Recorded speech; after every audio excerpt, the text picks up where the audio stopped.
Good evening. We continue with the series which aims to unpack some of the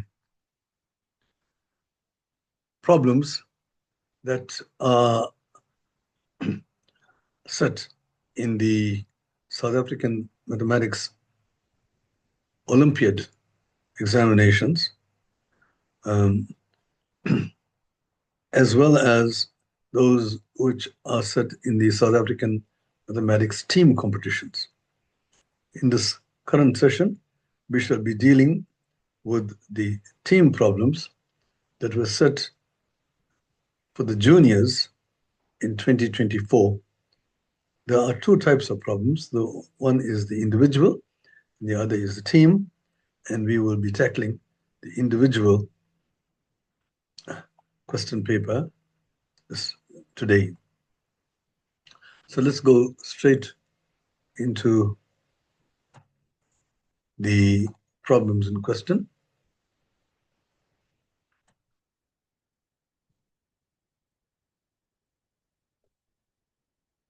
Okay, so the very first question is the following.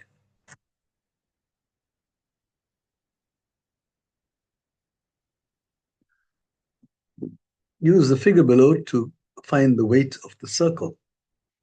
Now, here you will see a scale which is given in kilograms.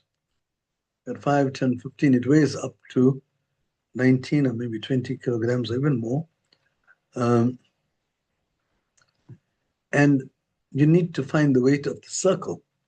So here we see the two, let's call them two squares and two circles. They weigh this amount, and one square and one circle weigh this amount. So we have to figure out what this actual weight is. We see it goes in 5, 10, 15, 20, but there are several markings in between. And if you count the number of markings, you'll get 10 between 0 and 5. So if there are 10 markings, which represent 5 units, 5 kilograms, then 2 markings will represent 1 kilogram. So let's just record that. 2 markings represent 1 kg. Okay, so bearing that in mind, this is 15 minus 2 markings, so that makes 15 minus 1. So that reads as 14 kgs. And here you've got 5 plus 2 markings, so there's 5 plus 1 kg, and that represents 6 kgs. Okay. So in other words, 1 square and 1 circle represents 6 kgs. Here you see you've got 2 squares and 2 circles. Let's add another square here and another circle here. So now you've got 2 squares and 2 circles, and that would represent 12 kgs.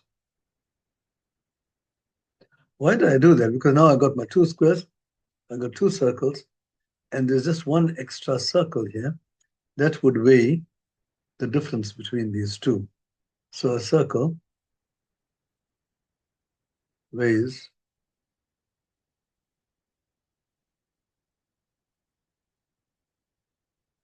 14 minus 12.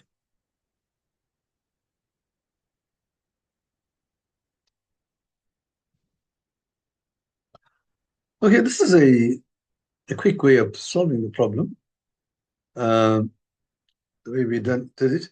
But there are other ways of doing it. You could have said, well, we don't know what this weight is. Let's call each circle we'll call it, give a symbol to it, maybe X. And each square, you can call it Y kgs. And the idea is to find the X, the weight of the circle. And here you've got 1 circle plus 1 square is 6 kgs. So that gives you X plus Y is equal to 6. And here you've got 3 circles and two squares, that will give you 3x plus 2y is equal to 14. And then you can go ahead and solve these two equations into unknowns in the usual way. And eventually you should get x is equal to 2. And then y is 4.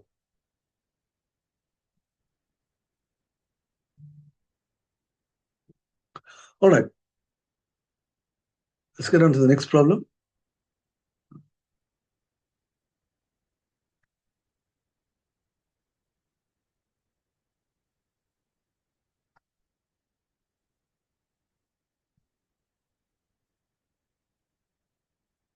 I always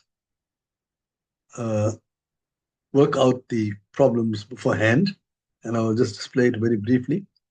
Often my verbal solution is the same as that. Sometimes I change, and sometimes I go wrong. And this gives me an idea as to how accurate my own calculations are. I don't pretend to get all these sums right.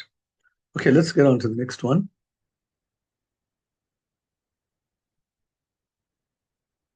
Okay, now you've got 512 players are competing in a tennis tournament where the losers get eliminated and the winners go to the next round. What is the total number of matches played in the tournament?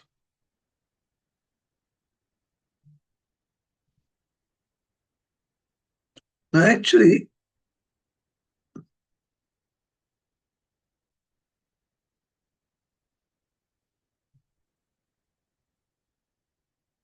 the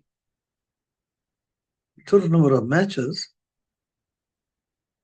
you see, in this thing, this is a knockout competition, and the losers get eliminated. So a loser, each loser, important thing here is each loser loses exactly one game.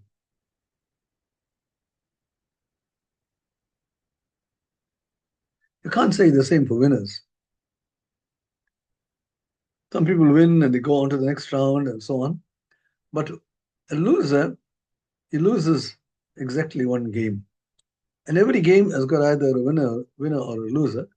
So each game has got a loser, and each loser associated with one game, which means that so the number of losers equals the number of games. So you want to, if you want to know how many games are played, find out how many losers. Now, eventually there'll be one winner.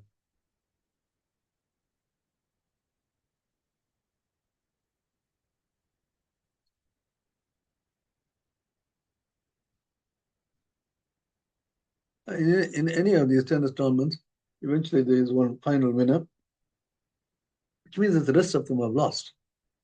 Right? So therefore, there are 511 losers. And hence 511 games or matches.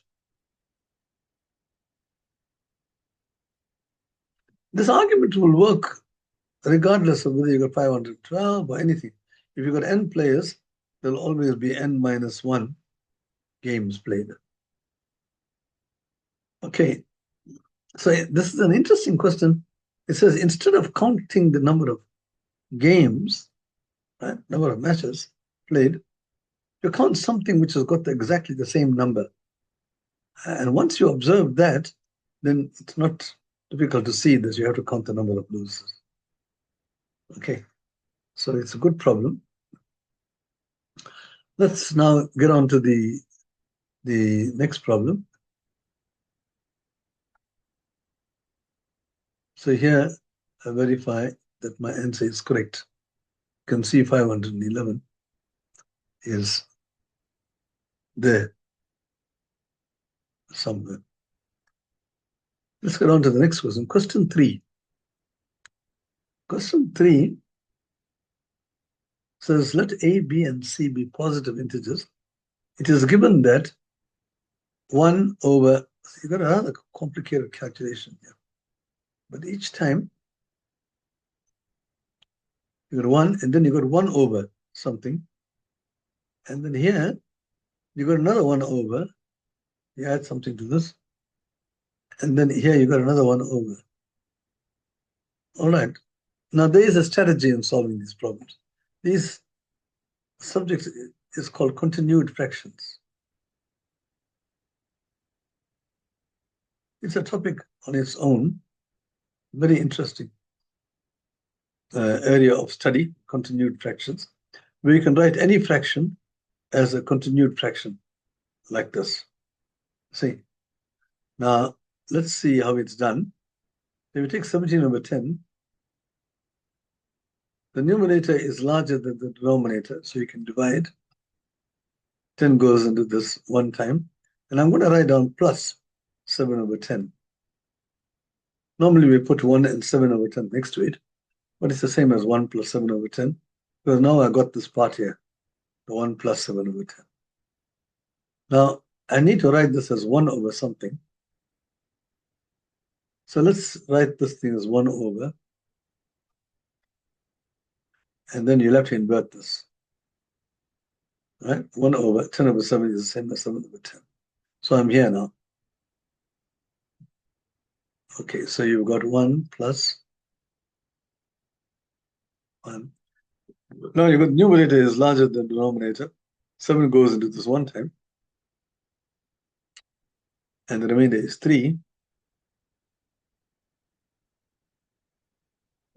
So you here, and this, so the A is 1.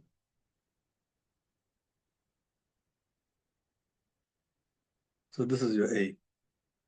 Okay, I must still write this as B plus 1 over C. So you can write this as 1 plus 1 over 1 plus, and do the same thing here. This 3 over 7, I write it as 1 over 7 over 3.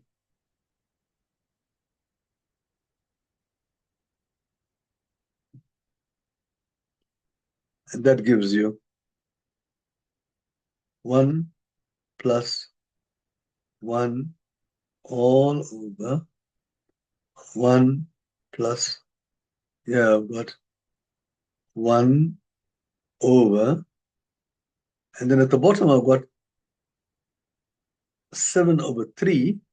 7 over 3, 3 goes to 7 one time, 2, 3, 6, plus 1 over 3. So you'll see you got exactly the same thing.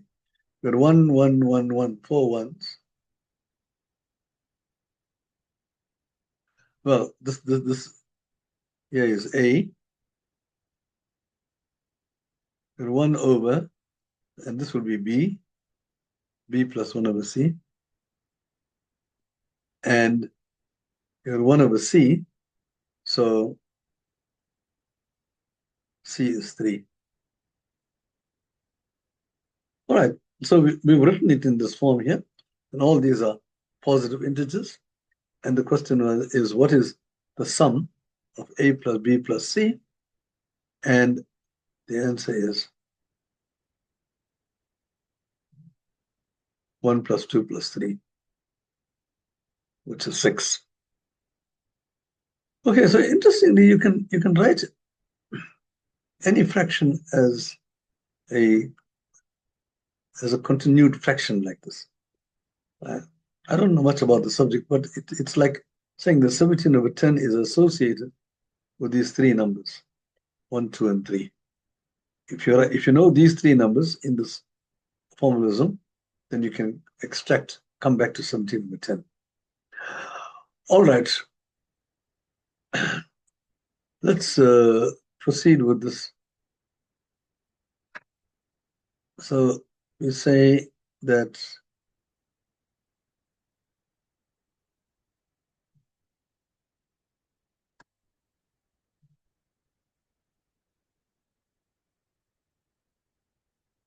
so you can see A plus B plus C is equal to 6, as we said earlier. Okay, now this one, I've actually written the answer down here. Let's read what the question is. In the figure below, how many squares can be drawn using 4 points as vertices? Now, this requires quite a bit of imagination. And I've written down all the possible ways in which you can write down squares. Like the easiest one is,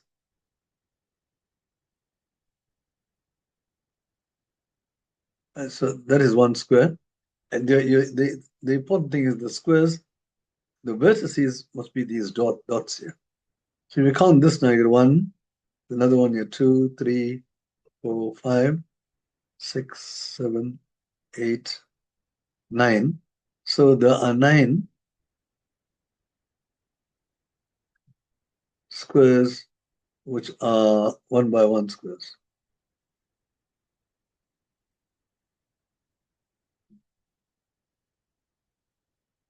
Okay.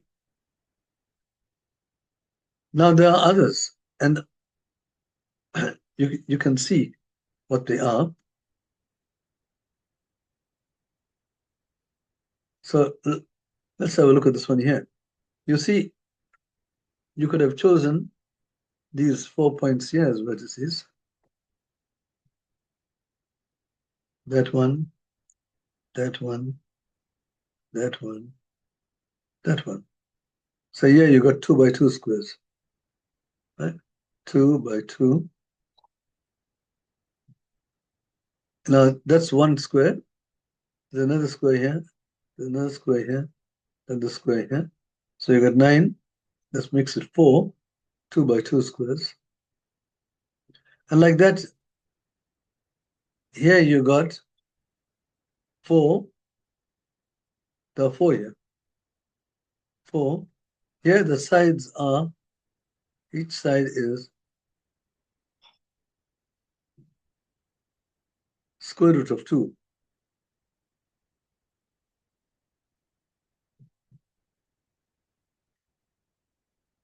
Okay, so that makes another 4.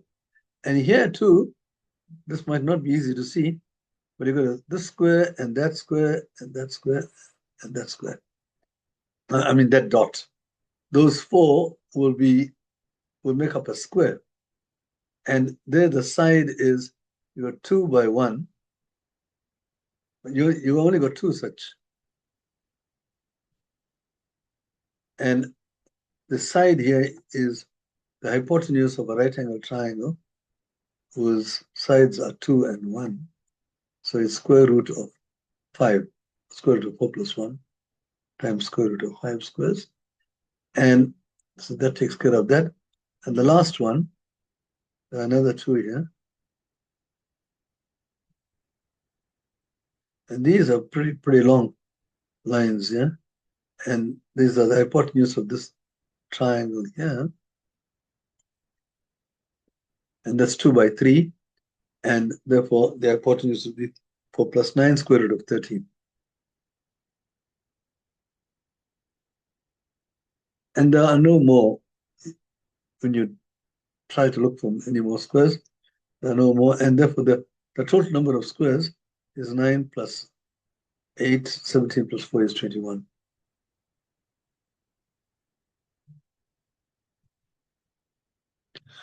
See, it's very easy to miss some of these, right? But by symmetry, you should be, if you got one of them, you should be able to get the other 3 quickly.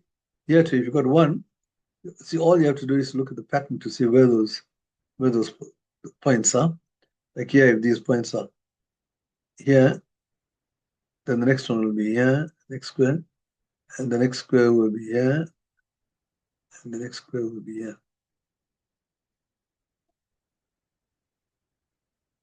Like that. And then that gives you the 4 squares. All right.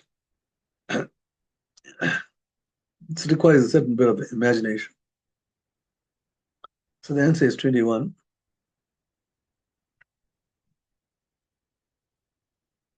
Oh, there it is. You've got 21. Okay. The question 5. The 2024 Paris Olympics Noah and Kushain both finished the 100-meter race 9.79 seconds.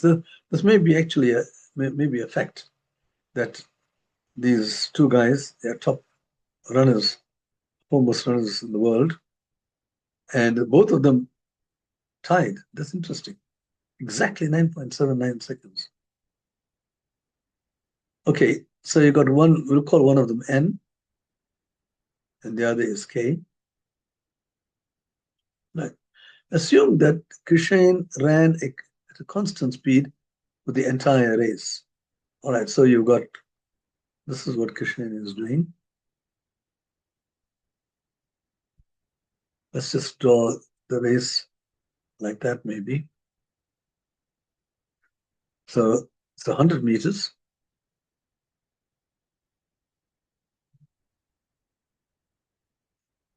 And he ran at a constant rate, constant speed.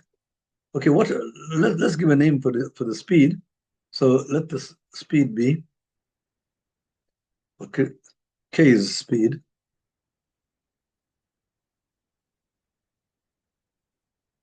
V. I'll use the symbol V for velocity. They usually use the symbol V for speed, even in physics. So we put V, but there are two velocities. One is for Noah. So I'm going to call this Vk and Vn. All right. So this is Kushain ran at a constant speed of Vk.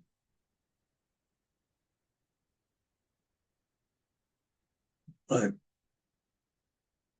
And the time that it took was 9.79 seconds. Okay, Kushain's time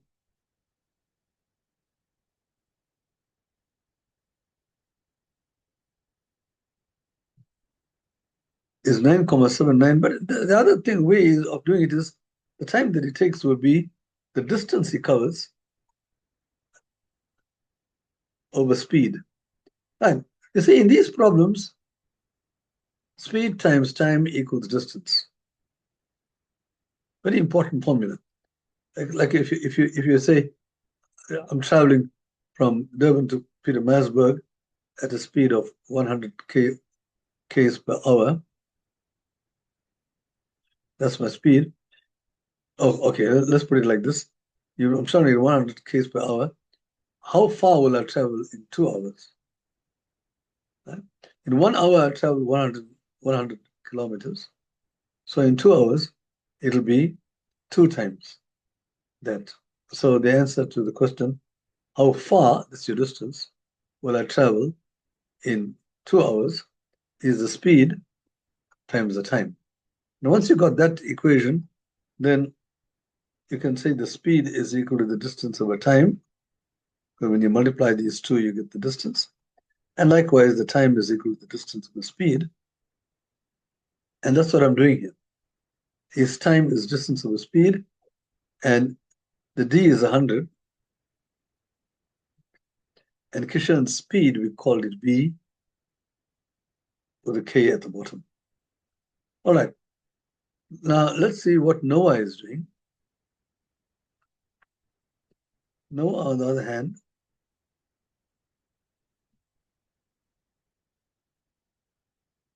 for the first 50 meters, that means for halfway,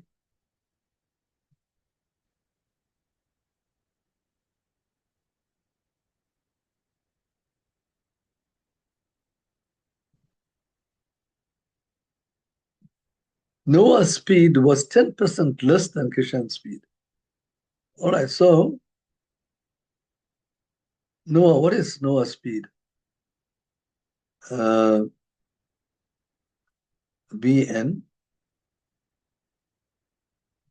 That's 10% less than Kushain's speed. So that will be 100 minus 10.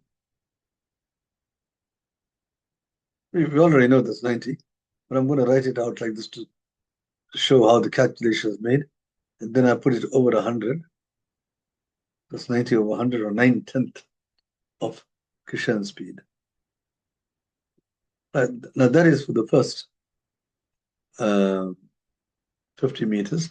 So for the first 50 meters, his speed is 9 over 10. So it's 9 VK over 10. All right. Now for the next 50 meters, for the last stretch, his speed for the next 50 meters was X% more than Krishan's speed. So in this case here,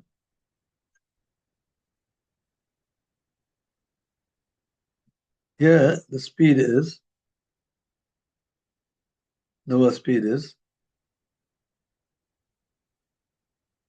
X% more. So it's 100 plus X over 100. So here you had 10% less. Here it's 100%, X% more of VK. All right. So now you got the distance and you got the speed.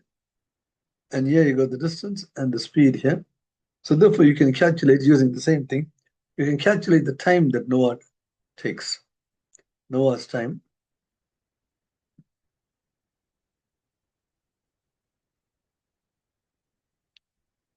equals is distance, the first half distance over the speed. I'm going to put this in brackets. 9 VK over 10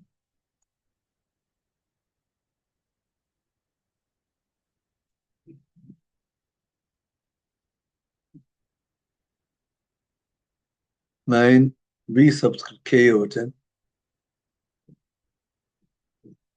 Okay, let's just take this K out. It's a little bit cumbersome.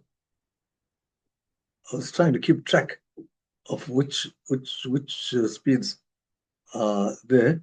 So let's, we're almost there, so let's not.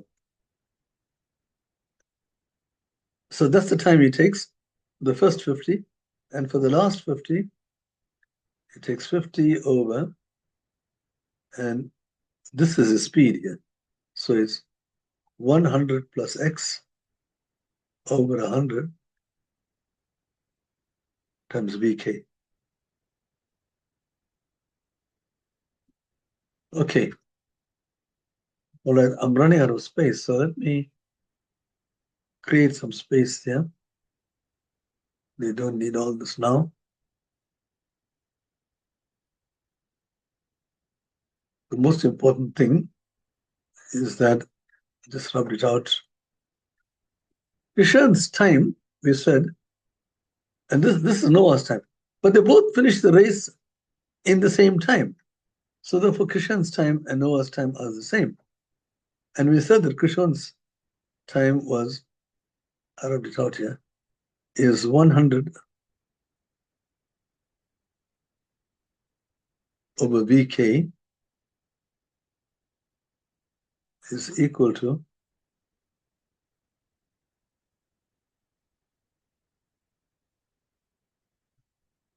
now the time here. I'm going to take this time 50 over this. I'm going to, if I divide by 9 VK over 10, I invert 10 and 9 and multiply. So you'll get 50 times 10, which is 500 over 9 VK plus the same thing here. Now you got 100 at the bottom, so it's 5,000. 50 times 1,000, and that's over. At the bottom, I got 100 plus X times VK. So these two are multiplied. VK is multiplied by the numerator. The denominator 100, I push it to the top. So that's the equation I got. So I need to calculate X in this problem. You'll notice that I got VK as a denominator right throughout. So I can multiply right throughout by VK. And the VKs go away. So if you multiply the left-hand side by Vk, the Vk will cancel. And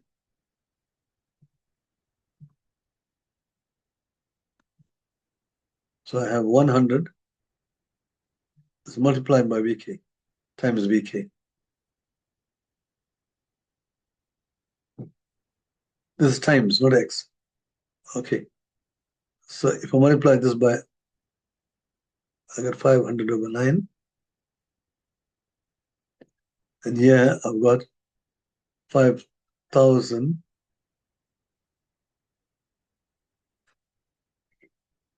over the Vk. I'm multiplying throughout so that Vk disappears now. 100 plus x. So now I have a nice equation involving only one unknown. Okay, I got 100. I can divide right throughout by 100. So I got 1 is equal to, divide this by 100, you get 5 over 9. Divide this by 100, you get 50 over 100 plus x. So the rather complicated equation is being tamed here now. I can take this 5 over 9 on this side. 1 minus 5 over 9 is 4 over 9. So 4 over 9 is equal to 50 over 100 plus x. Right. So that's very nice. So cross multiply 400 plus 4x is equal to 50 times 9, which is 450. Okay. So you bring all the x to one side, 4x and 450 minus 400 that side is 50. So the x is equal to, divide 50 by 4, you get 12,5. So that's the percentage. His speed was 50% more. So the value of x is 12.5. Actually, it's 12.5, not 12.5%, because I'll have to put x there to get 12.5, and the percentage is still there. So that's the answer to this question. It's a rather complicated kind of a calculation, but as I showed you, you can do it slowly, See, you see Vk is common here at the bottom. So multiply throughout by Vk. In an equation, I always like to get rid of fractions. You see, in the end, you don't have any fractions, right? So your aim with all these fractions is to get rid of them. No, the best way to do that is to multiply by the common denominator. I could have done that here, but it would have made it rather complicated. So I just did it step by step. Okay, so that takes care of that. The answer is 12.5.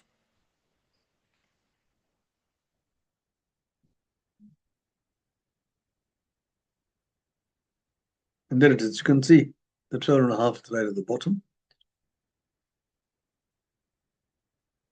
I just showed this to you. When you are reading this, you can freeze at this last one and see how the calculation is made, right?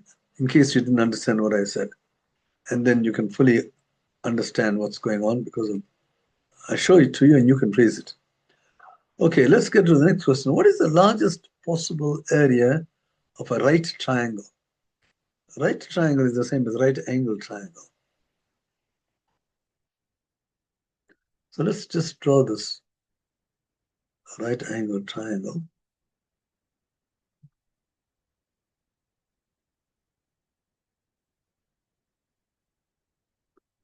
You want the largest possible area. So we know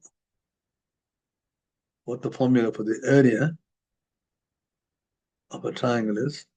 It's half base times height. So let's just call this A, and let's call that B. So the area is equal to half base times height. Let's say it's a simple formula for a right angle triangle. Half times the product of the two sides. So we want to find out as large as possible.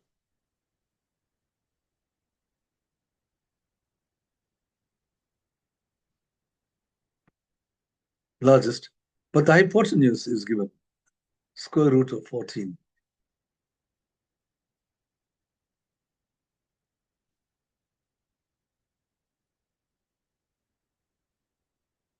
Now, it's better to understand, you can understand this thing better if I put the square root of 14 at the bottom. If I put square root of 14 here, then you can construct a lot of right angle triangles with this as hypotenuse. If you do that, then you got, and then you could have gone up there.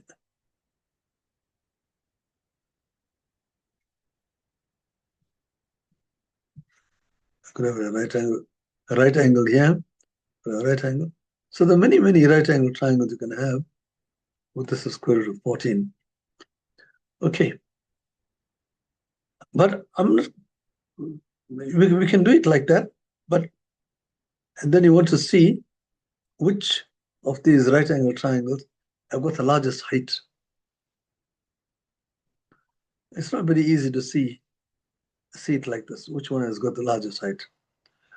But I'm going to do it using algebraic methods because I've got an equation here. But by Pythagoras, a squared plus b squared is equal to 14.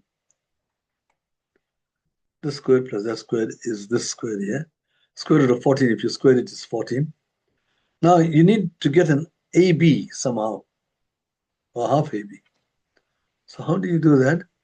Now, this is a very common trick. So just observe here. What you do is you work out A minus B all squared, right? When you work out A minus B all squared, then you get A squared minus 2AB plus B squared. A minus B squared is that, okay? So that means that A squared plus B squared, if I just put those two together, it's a very common trick. It's A minus B all squared plus 2AB.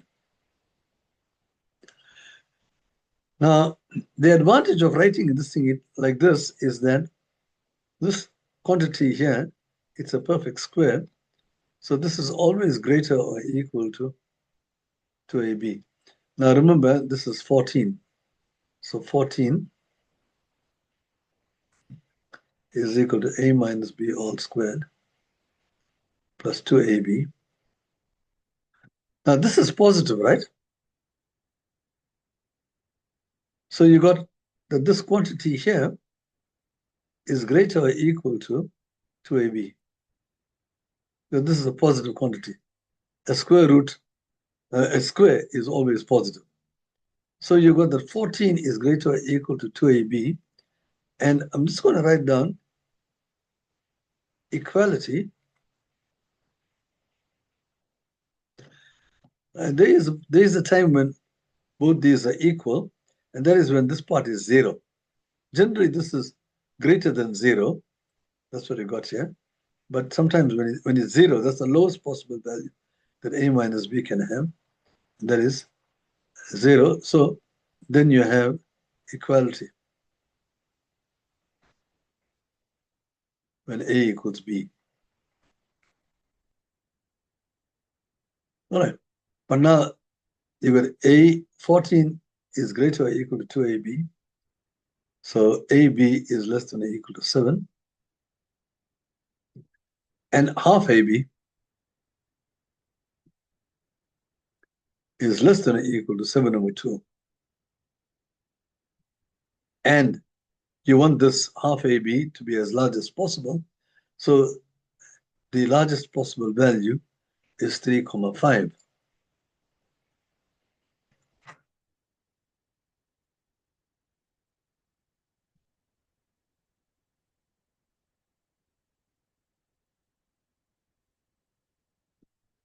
Largest possible value. Area. This area of AB is 3,5. They say centimeters, so you have to say centimeters squared. Areas are in square centimeter. But the only one snag remains. Is it possible to get the area 3,5? Can the area be 3,5?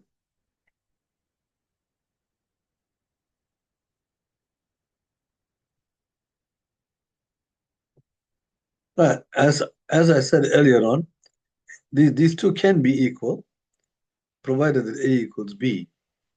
Right. So yes, when A equals B, so it has to be an isosceles triangle. A and B are equal, and it has to be an isosceles right angle triangle. That is, the triangle is isosceles.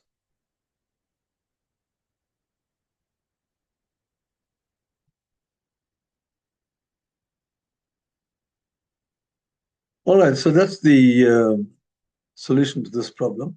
I just want to make a remark here.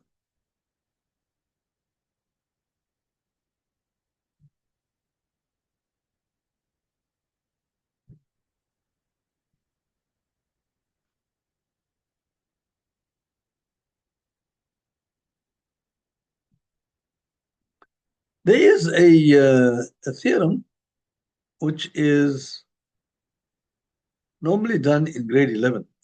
So I want to just state that theorem.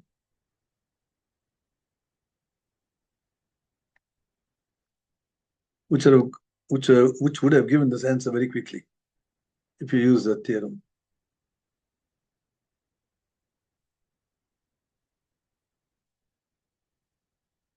The theorem involves circles.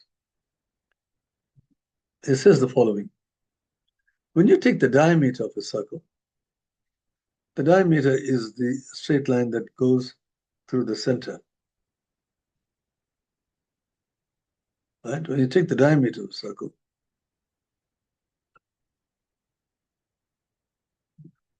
and if you take any point on the circumference,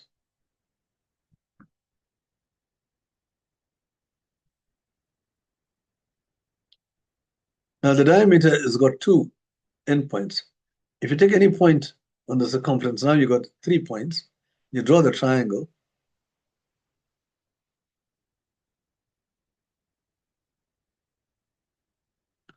Another point. Any point. And something quite remarkable happens. Then all these angles that are formed there at the circumference, they're all right angles. All these angles are 90 degrees. So if you want to look at the square root of 14, so if you draw a circle with this as diameter, in other words, you find the midpoint of this line and then draw the circle with that as radius, then you're going to get a right angle triangle. Right? There are lots of possible values for A and B, the other two sides. But if you want the triangle to have maximum area, the area of all these triangles, earlier on I mentioned something like that. The area of all these triangles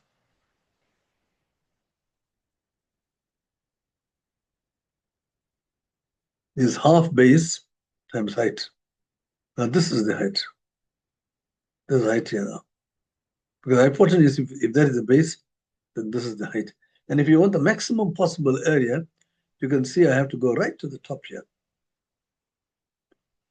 to get the largest possible height. See? So the triangle with the largest possible height is the one which is perpendicular. This radius will be perpendicular to this thing. Well, all of them are perpendicular, but you want this to be right in the middle, this height. As you move from left to right, you see the height increases. When it comes to the middle, it reaches the maximum, and after that, this thing comes down. So the maximum height is where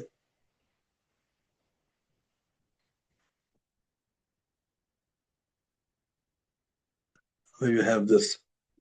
And so not, and from there onwards you can work out what the area is, because the area will be, if this is R, if this is R, 90, the height will be R, you see. So the maximum area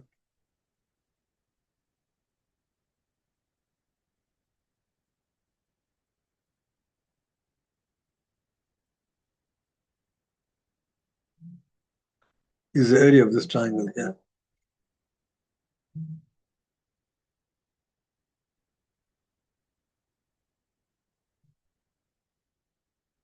It'll be the area of this triangle.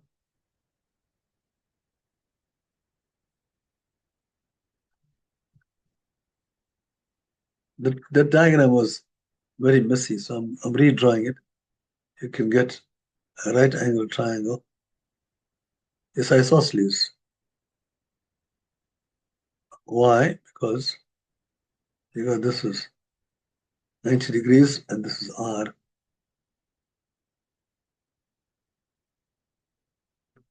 So you got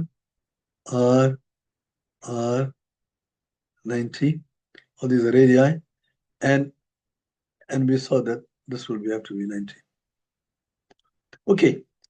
And therefore, you'll notice that these are all equal to 45 degrees.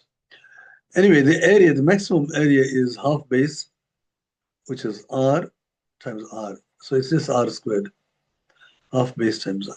Where 2R is equal to 14, square root of 14, right? Remember, we had this as the base. So to get R squared, square on both sides, 4R squared is equal to 14, right? And R squared is equal to 14 over 4, which is 7 over 2, 3,5. Same answer.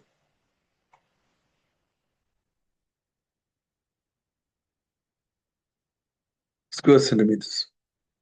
All right, so you could have done it that way, but you'll have to know, for that purpose, you'll need to know that the angle in a semicircle is 90 degrees, always.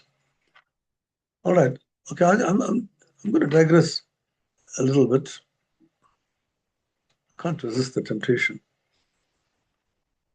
of proving things. I just want to explain why that angle is always 90 degrees. See, we can actually prove it. And I'm sure you'll be very happy to know the proof.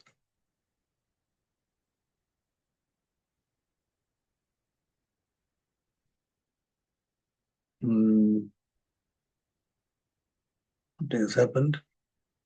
I can't get rid of my... Oh, I see. All right.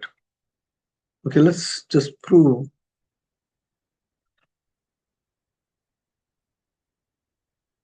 what I said earlier on. If I got the diameter of the circle,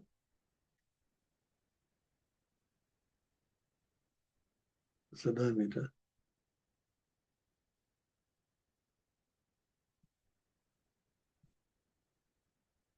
And I take any point at the top.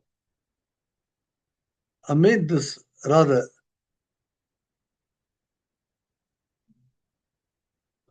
made this claim that angle there is 90 degrees. This angle here is 90 degrees. I want to prove it's 90 degrees. Okay, now how do you prove it? Let's take your center.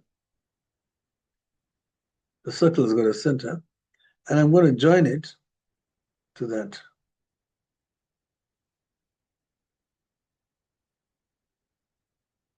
Okay, and I want to prove that the sum of these two angles here is 90 degrees. So let's call that X and call this Y. So is X plus Y 90 degrees? So that's what I need to show. Okay, Well, these are radii, right? From the center, so they're all equal. And that's the thing about the radii is that all the radii are all equal. So this is an isosceles triangle here. If that is x, this is also x. And here too, you got another isosceles triangle. If that is y, this is y. Right? And now you've got the entire triangle. You've got all the angles. So if you add the four angles there, you've got 2x plus 2y. But you do know that the sum of the angles of a triangle is 180 degrees. So you've got 2x plus 2y is 180 degrees, and therefore 2 into x plus y is 180 degrees. So x plus y is 180 divided by 2, which is 90. All right, so that's a useful thing to remember. I hope you remember it, and I hope you will remember the proof of it. Okay, which I've just done. Let's move on to the next question, question 7. What does question 7 say? Although you can see I proved this to be 3, 5. Now, question 7 says, let x be the smallest positive integer that is divisible by all numbers from 1 to 9, and y the smallest positive integer that is divisible by all numbers from 1 to 18. In other words, x is the LCM of all the numbers from 1 to 9. Now, if you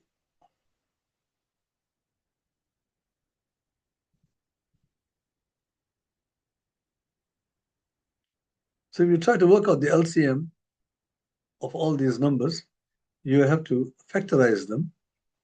So you get 1,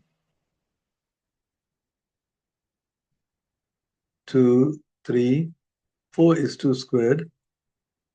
Factorize in the product of primes. 5, 6 is 2 times 3, 7 is a prime, 8 is 2 cubed, 9 is 3 squared. Okay? And you probably learned at school that to work out the LCM, the smallest positive integer that is divisible by all numbers, that's what you mean by LCM, the lowest common multiple. So x is the LCM of all these numbers. And the way to work out the LCM is you start with 2, and what's the highest index? You got highest index is 3. Right? Take 2 to the power of the highest index, and take 3. The highest index that occurs here is 2. 3 squared. You take the next prime, 5 and 7. Those are the only prime numbers, 2, 3, 5, and 7. When you work this thing out, you get 8 times 9 is 72. You actually don't have to calculate what it is. You can just leave it like this. So x is that. But with y now, y is not only these, but y is the smallest positive integer that is divisible by all the numbers from 1 to 18. So you have to go through all the way up to 18 and look at the highest powers. There you will have new primes occurring from 11 to from 9 to 18. The new primes are 11, 13, and 17. Right? They will all be in y, just as 5 and 7 occur lonely, all alone here, and so on. There will be some other stuff. Anyway, whatever it is, you take that y and divide by x, and that'll give you the answer. I don't want to do that now because you can work out y is the LCM of the numbers from 1 to 18. But now you have to write down all the 18 numbers. 9 is this, 10 is that, 11, 12, 2 squared times 3, and so on. And then take the highest possible exponent or the power or the index for each prime and put one over the other, and you get some answer. All right, let's see what the answer will be.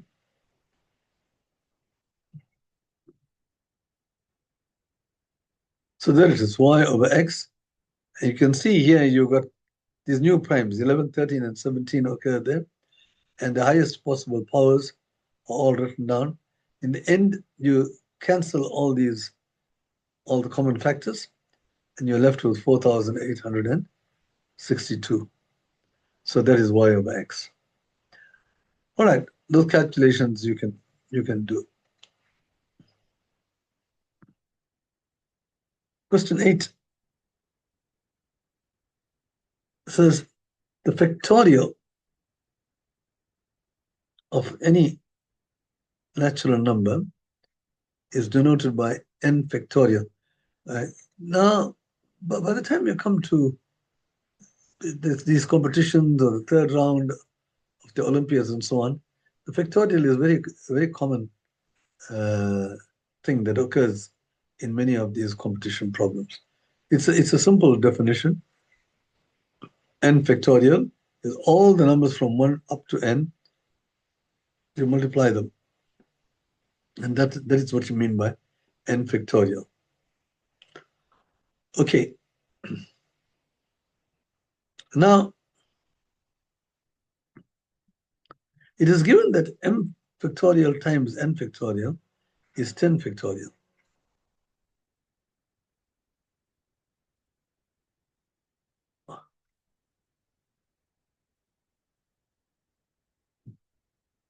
So you got the product of two factorials is 10 factorial. Now, please don't think that m times n equals 10, right? This is wrong, because this is not m times n, it's m factorial times n factorial. Okay, now what's important here is the 10 factorial is all the numbers from 1, 2, 3, 4. I'm going to write down all this. 6, 7, 8, 9, 10. That's 10 factorial. Now, if you look at this is 1 times 2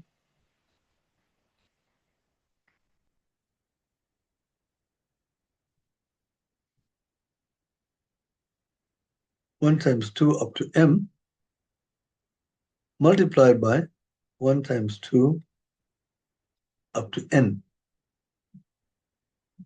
Okay. Now I want to focus on the number 7. It's a prime number, right? So when you multiply all these things together, you're going to get 7 is going to be somewhere here, right? Because these two are the same. So this product is the same as this product. So 7 is going to be here somewhere. Okay.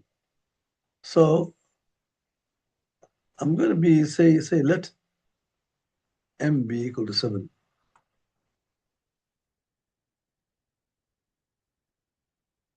Right? So what happens? You got 10 factorial over m factorial is then 10 factorial over 7 factorial.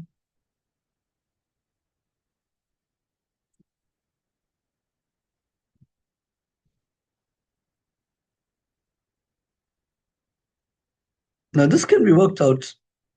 This is 10 times 9 times 8 times the whole string from 7. And here at the bottom I got 7 and the whole string below it. So that part will cancel. 7 times 6 times 5 times 4 times 3 times 2 times 1. And the entire stuff will cancel. So you're left with 10 times 9 times 8.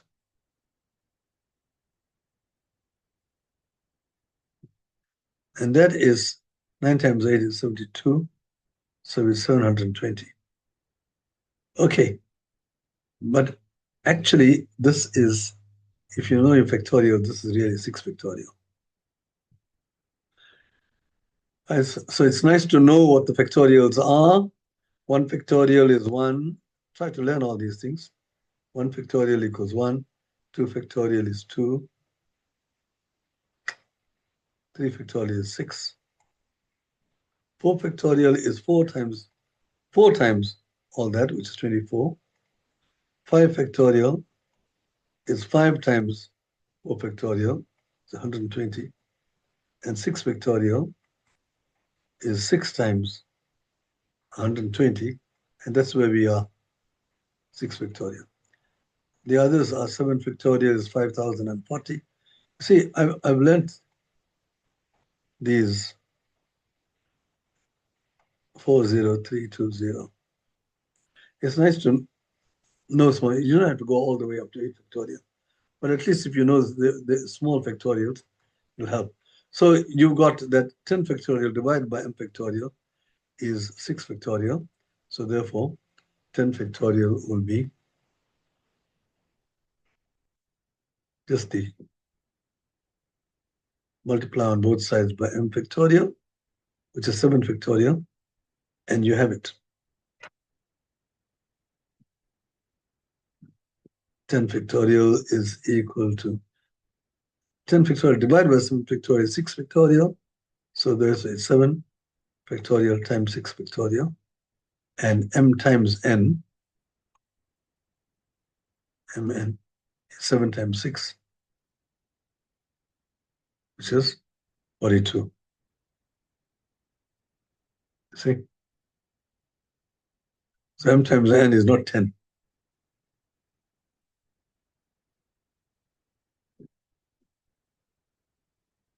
Okay. So I think I'm going to, yeah.